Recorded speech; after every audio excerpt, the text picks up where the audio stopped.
বন্ধুসকল আজি লৈ আনিছোঁ দুটাকৈ গুৰুত্বপূৰ্ণ চাকৰিৰ খবৰ। বন বিভাগত প্ৰকাশ হৈছে চাকৰি বিজ্ঞাপন, ফৰেষ্ট ৰেঞ্জাৰৰ পোষ্ট ওলাইছে আৰু BTC এৰিয়াত BTCৰ অধীনৰ যিসকল আপোনালোক ডিষ্ট্ৰিক্টসমূহৰ প্ৰাৰ্থী আছে তেওঁলোকৰ বাবে নিম্ন আৰু উচ্চ প্ৰাথমিক শিক্ষক পদৰ বিজ্ঞাপন প্ৰকাশ হৈছে। গতিকে ইয়াক আবেদন কৰাৰ সকলো ইনফৰমেশ্যন আপোনালোকক পৰৱৰ্তী সময়ত BTCৰ তৰফৰ পৰা জনাই দিয়া হ'ব। Forest Ranger in the Assam Forest Service under Environment and Forest Department ইয়াৰ লাষ্ট ডেট হৈছে 22 জুলাই 2025 আৰু অপেন কেটেগৰীত আছে 44টা পদ, তাৰে 13টা ওমেনৰ বাবে ৰিজাৰ্ভেশ্যন, SCৰ বাবে 2টা, STPৰ বাবে 2টা, STHৰ বাবে 2টা আৰু টোটেল পোষ্ট ওলাইছে 50টা আৰু তাৰে মহিলাৰ বাবে ৰিজাৰ্ভেশ্যন আছে 13টা। আৰু পে স্কেল যথেষ্ট বেছি, 22,000 পৰা 97,000, গ্ৰেড পে 10,300, পে বেন 3। গতিকে প্ৰথম কথা অসমৰ ৰেচিডেণ্ট হ'ব লাগিব, PRC থাকিব লাগিব।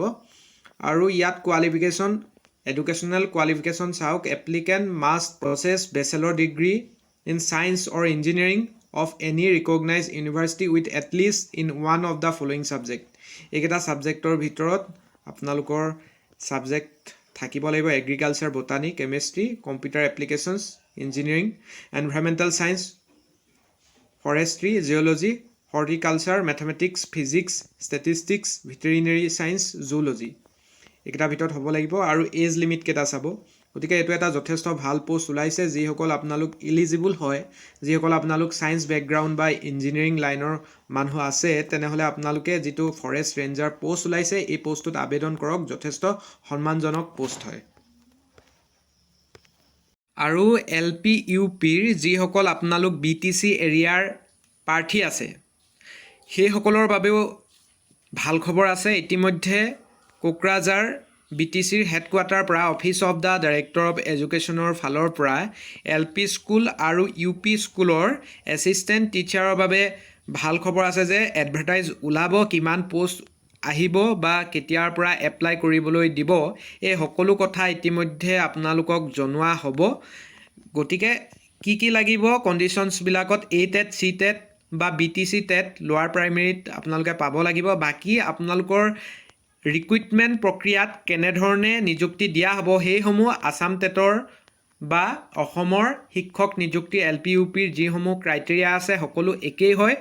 5% হায়াৰ ছেকেণ্ডেৰীৰ পৰা যাব, তাৰপিছত গ্ৰেজুৱেশ্যনৰ পৰাও 5% যাব, আছাম টেটৰ পৰা 85% যাব LPৰ ক্ষেত্ৰত, আৰু NCC বা আপোনালোকৰ ষ্টেটক ৰিপ্ৰেজেণ্ট কৰি নেশ্যনেল লেভেলত আপোনালোকে যদি আৰ্ট এণ্ড কালচাৰ বা ৰিকগনাইজ স্পৰ্টছত নিজৰ ৰাজ্যক প্ৰতিনিধিত্ব কৰিছে, নিজৰ ষ্টেটক, তেনেহ'লে আপোনালোকে মাৰ্কছ পাব এক্সট্ৰা 5 মাৰ্কছ। গতিকে UPৰ ক্ষেত্ৰতো একেই, UPৰ বিজ্ঞাপনো ওলাইছে। এইখন হৈছে আপাৰ প্ৰাইমেৰী। আপাৰ প্ৰাইমেৰীৰ ক্ষেত্ৰতো আপোনালোকৰ কোৱালিফিকেশ্যন যিহেতু জানে যে ছায়েন্সৰ ক্ষেত্ৰত ছায়েন্সৰ হ'ব লাগে, BEd লাগে বা DLEd লাগে, আৰু ক্ৰাইটেৰিয়া একেই, হায়াৰ ছেকেণ্ডেৰীৰ পৰা 5 মাৰ্কছ, গ্ৰেজুৱেটৰ পৰা 5 মাৰ্কছ, DLEdৰ পৰা বা BEdৰ পৰা 5 মাৰ্কছ আৰু 80% যাব টেটৰ পৰা, আৰু NCC স্পৰ্টছ আৰু বা কালচাৰেল এক্টিভিটিছ যদি আপোনালোকে ষ্টেটক ৰিপ্ৰেজেণ্ট কৰি নেশ্যনেল লেভেলত এচিভমেণ্ট পাইছে বা প্ৰতিনিধিত্ব কৰিছে 5 মাৰ্কছ পাব। এইখিনিয়ে। আৰু ইয়াত এডুকেশ্যনেল কোৱালিফিকেশ্যন এইখিনি আপোনালোকে চাই লওক। ছায়েন্সৰ বাবে BSc লাগিব, আৰু হায়াৰ ছেকেণ্ডেৰীটো আপোনালোকে যদি কোনোবাই আছাম টেট, BTC টেট এইবিলাক পাছ কৰি ৰাখিছে, এইবিলাকৰ পৰা 80% যাব। এইখিনিয়ে কথা। হিন্দী টিচাৰৰ বাবে চাই ল'ব পাৰে কি লাগিব। Higher secondary graduate with Hindi as one of the subjects from the UGC recognise university. গতিকে যিখিনি আপোনালোকে বড়োলেণ্ড টেৰিটৰিয়েল কাউন্সিলৰ আণ্ডাৰত থকা, BTCৰ আণ্ডাৰত থকা যিসমূহ আপোনালোকৰ ডিষ্ট্ৰিক্ট আছে, কোকৰাঝাৰ, চিৰাং, বাক্সা, ওদালগুৰি, তামোলপুৰ, এই BTC এৰিয়াৰ প্ৰাৰ্থীসকলৰ বাবে এইটো এটা অতি ভাল খবৰ যে পুনৰ আহি আছে LP আৰু UPত বড়োলেণ্ড টেৰিটৰিয়েল কাউন্সিলৰ অধীনত বৃহৎ নিযুক্তি। গতিকে আজি আমি ফৰেষ্ট ৰেঞ্জাৰ আৰু LP UP BTC এৰিয়াৰ দুটাকৈ যি বিজ্ঞাপন প্ৰকাশ পাইছে তিনিটাকৈ বিজ্ঞাপন LP UP BTCৰ দুটা আৰু ফৰেষ্ট ৰেঞ্জাৰ এই তিনিটা লৈ আনিলোঁ যিসকল আপোনালোক যোগ্য প্ৰাৰ্থী আছে অনুগ্ৰহ কৰি আপোনালোকে